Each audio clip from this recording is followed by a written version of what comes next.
Monsieur Ousmane Bayane, vous êtes le directeur Afrique de l'IFRI. Vous venez de faire tout à l'heure une présentation. Pouvez-vous revenir sur les grands axes de votre présentation? La présentation était sur le programme du G8 qui appuie l'agriculture et la sécurité alimentaire dans les pays en voie de développement.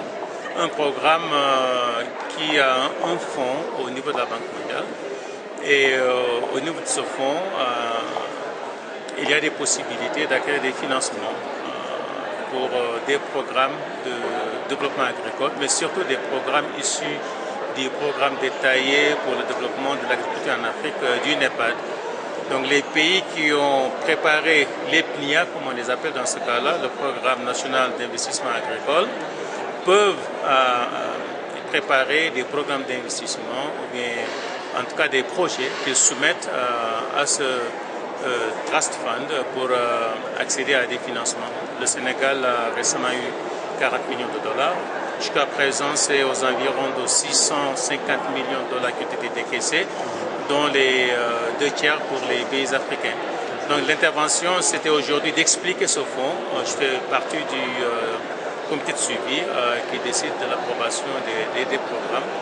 Donc de présenter ce fonds, d'expliquer ses principes, sa mission et cet aspect innovateur parce que le financement se fait sur base de dons, ce n'est pas des crédits remboursables et se fait également sur la base de projets qui sont préparés par les pays dans les secteurs qui leur plaît et là où ils décident d'investir en fin de compte.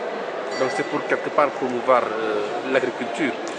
C'est d'abord promouvoir l'agriculture, mais surtout également pour donner un coup de fouet à ce programme du NEPAD, le PDAA et les PNIA, en tant que source de financement complémentaire à ce que les pays eux-mêmes mobilisent et ce que les autres bilatéraux et multilatéraux mettent à leur disposition. Oui, M. Bayane, on constate en fait que vraiment des efforts louables sont en train d'être déployés pour aider pour pousser l'agriculture africaine, mais malheureusement il y a toujours des goulots d'étranglement. Qu'est-ce qui explique cela selon vous? Ouais, ça c'est le processus du développement, les goulots d'étranglement, il y en a toujours. La question à se poser c'est de savoir est-ce qu'il y a des avancées, est-ce qu'il y a des progrès? Et la réponse à ces deux questions serait oui, il y a des progrès, il y a des avancées.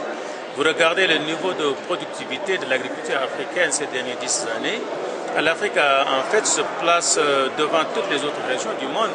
Je ne parle même pas des régions des pays développés, mais des régions des pays en développement qui en général croissent beaucoup plus rapidement que les pays développés. Et là, l'agriculture africaine a eu, je pense, beaucoup plus de progrès les derniers 10-15 ans. Depuis en fait les années 80, il y a une relance en termes de productivité. Vous regardez également le taux de croissance de l'agriculture africaine, il est assez élevé. Donc il y a des progrès. Mais les défis sont tels que ces progrès ne semblent pas avoir l'impact qu'on aimerait parce que le défi est assez large, il est énorme. On a une population qui croît rapidement, on a des importations alimentaires qui sont assez exorbitantes, on a une croissance économique qui fait augmenter la demande pour les produits agricoles, surtout les denrées alimentaires. On a une urbanisation qui également augmente cette demande. Donc il y a un progrès certes, mais il y a également en termes de demande, en termes de besoins, un élargissement et disons une croissance des défis. Il faut là qu'on puisse faire face. Mais il y a eu des progrès. Oui, le secteur privé est aussi concerné. Une dernière question. Le secteur privé est aussi concerné par ce fonds. Quels sont les critères d'éligibilité et est-ce que c'est vraiment accessible à tous les membres du secteur privé?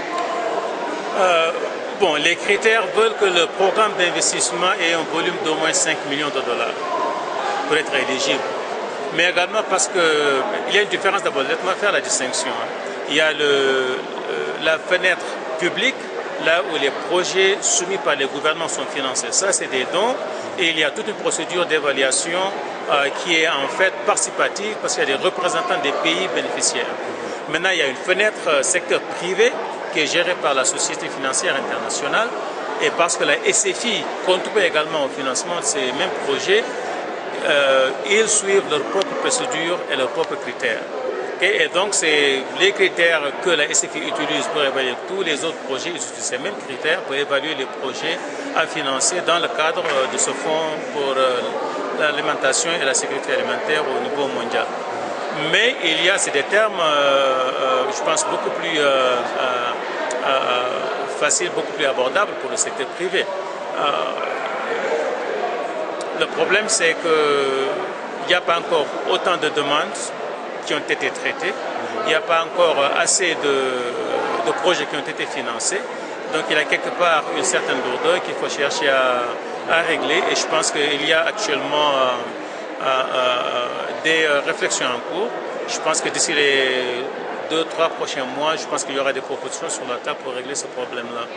Mais ce fonds est ouvert à tous les opérateurs privés, avec l'idée en fin de compte d'améliorer l'accès au financement aux producteurs et aux petits producteurs surtout.